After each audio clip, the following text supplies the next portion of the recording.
Di setiap sudut dunia, orang-orang sudah terbiasa dengan gaya hidup tertentu, dan meski mereka tidak mempertanyakan kebiasaan mereka sedetik pun, orang-orang yang melihatnya mungkin akan sangat bingung dengan hal-hal asing yang mereka lihat. Salah satu negara yang terkenal karena keanehannya adalah negara Tiongkok yang besar dan luas di Asia. Dengan banyaknya kebiasaan aneh, jajanan kaki lima yang menarik, dan kota-kota yang mirip Atlantis, label aneh yang sepertinya sudah tidak asing lagi bagi dunia. Apa yang dianggap aneh bagi suatu budaya adalah hal yang normal bagi budaya lain. Kami yakin untuk menyatakan bahwa sebagian besar video ini akan membuat Anda berkata, "Tunggu sebentar, apakah ini nyata?" Berikut 13 hal tidak biasa yang hanya akan kita temukan di negara besar China. Tiongkok memiliki cukup banyak rumah kosong untuk menampung seluruh penduduk Italia. Banyak bangunan dan taman yang dibangun di pedesaan kosong. Berbeda dengan kota-kota besar seperti Beijing dan Shanghai. Dalam hal ini, kota baru Ordos adalah kota hantu paling menarik di Tiongkok untuk dijelajahi. Ordos juga dikenal sebagai Kangbashi, mencakup lahan seluas 90.000 hektar di tengah gurun di Tiongkok Utara. Pemerintah setempat memutuskan untuk membangun kota dari awal. Itu dimaksudkan untuk menampung 1 juta orang di awal tahun 2000-an. Namun pada tahun 2016, hanya 1/10 dari populasi yang dituju tinggal di kota hantu. Tapi Ordos bukan satu-satunya kota hantu di Tiongkok. Saat ini terdapat 50 kota hantu dan 64 juta apartemen kosong di seluruh China. Baru-baru ini, sebuah perkebunan buah dan sayuran di kota Sanyang, di distrik Jinshan, Shanghai, berhasil menanam semangka seukuran ibu jari dengan diameter hanya 3 cm. Jenis buah baru yang aneh ini terlihat persis seperti semangka pada umumnya, hanya saja ukurannya jauh lebih kecil. Semangka tidak perlu dipotong, bahkan kulitnya pun bisa dimakan. Kabarnya, rasanya sedikit seperti mentimun, namun juga memiliki sedikit rasa lemon dan rasa manis seperti semangka. Saat ini melon mikro dijual dengan harga Rp120 hingga Rp160.000 per kilo. Di bawah permukaan Danau Qiandao yang tenang di Provinsi Zhejiang terdapat reruntuhan misterius 2 kota kuno bawah air yang hilang, berasal dari dinasti Han dan Tang. Xicheng yang berarti kota singa, adalah kota bawah laut kuno yang terletak di bawah Danau Qiandao di Provinsi Zhejiang, Tiongkok. Kota ini dibanjiri untuk tujuan industrialisasi oleh pemerintah Tiongkok pada tahun 1959 setelah bendungan pembangkit listrik tenaga air diperlukan untuk Provinsi Zhejiang. Sebuah perusahaan Kanada yang menjual botol udara di sebuah resort ski mengatakan pihaknya kini melihat permintaan yang besar dari pelanggan Tiongkok. Udara dijual seharga Rp217.000 hingga Rp300.000, tergantung ukuran tabungnya. Vitality Air mengatakan bahwa batch pertama yang terdiri dari 500 tabung berisi udara segar dari kota Buff di Rocky Mountain, mulai dijual di Tiongkok bulan lalu dan terjual habis dalam waktu 2 minggu. Sekarang kami menerima banyak pesanan di muka untuk pengiriman kami yang akan datang. Kami mendekati angka 1.000, kata Harrison Wang, Direktur Operasional Tiongkok. Namun Lem mengatakan produk perusahaannya lebih dari sekedar tipuan. Jika Tiongkok bisa mengimpor makanan dan air, mengapa mereka tidak berhak mengimpor udara? Siapapun yang pernah menyaksikan perayaan Tahun Baru Imlek pasti akrab dengan fokus pada naga dalam budaya Tiongkok. Menampilkan makhluk mitos dalam patung dan berdandan seperti mereka dalam parade adalah satu hal, tetapi membuat eskalator naga adalah hal lain. Letaknya sekitar 85 km di utara Beijing, dan tujuannya adalah untuk membawa pengunjung ke puncak bendungan terbesar di negara itu, Ngarai Longqing.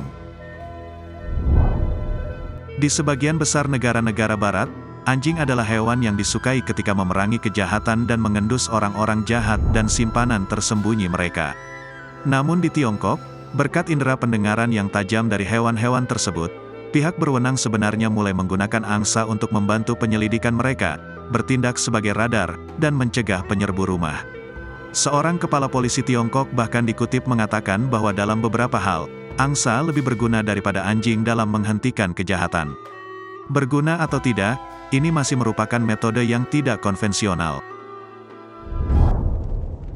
Kota-kota di Tiongkok yang semakin berkembang menghasilkan lebih banyak limbah makanan daripada yang bisa ditampung di tempat pembuangan sampah, dan kecoa bisa menjadi cara untuk membuang tumpukan sisa makanan, menyediakan makanan bergizi bagi ternak, dan ketika serangga tersebut akhirnya mati akan menjadi obat untuk penyakit perut dan perawatan kecantikan.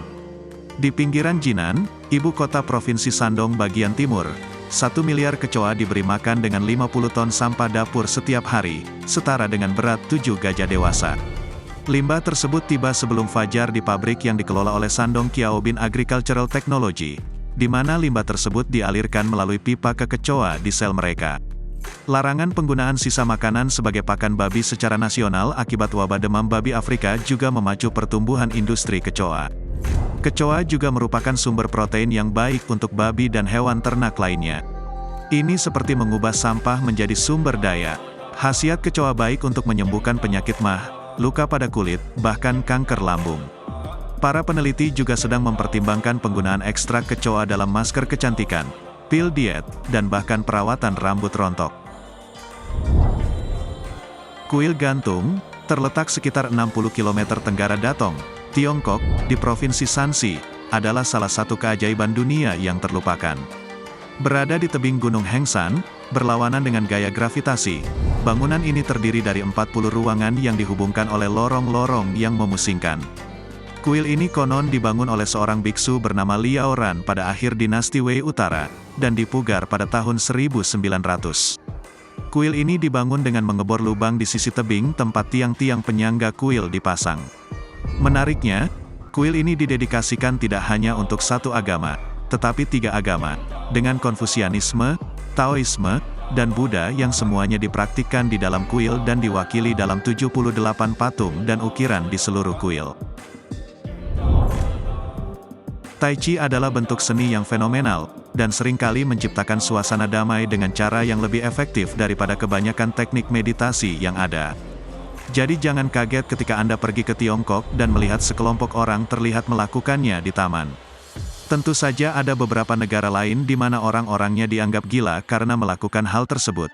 Namun hal tersebut tidak akan terjadi pada orang Tiongkok, tidak mengherankan kalau mereka begitu santai. Lexiaguo adalah salah satu tempat di dunia yang sulit dipercaya keberadaannya. Komunitas internet telah memperdebatkan realitas yang ada, dan banyaknya lahan pertanian telah membuat banyak orang terkejut karena yakin bahwa pemandangan tersebut adalah hasil editan. Tapi ternyata tidak.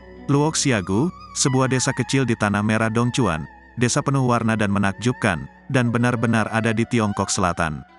Hamparan tanaman tumbuh dari tanah merah cerah di lahan pertanian bertingkat ini. Terletak sekitar 1000 meter di atas permukaan laut, terlihat lautan lahan pertanian dan bunga putih tumbuh dari lahan pertanian yang dipenuhi bercak tanah merah teroksidasi. Panjin, yang terletak di Provinsi Liaoning, Tiongkok, sekitar 6 jam perjalanan dari Beijing, adalah rumah bagi pantai merah yang menakjubkan. Namun berbeda dengan namanya, Anda tidak akan menemukan pasir apapun di sini. Wilayah ini terletak di salah satu lahan basah terbesar di dunia, yang secara ajaib berubah warna menjadi merah indah setiap musim gugur. Warnanya menjadi merah karena spesies siput yang tumbuh di sana dan dapat menyerap kadar garam yang tinggi. Saat menyerap air asin dari laut sekitarnya, warnanya berubah menjadi merah tua.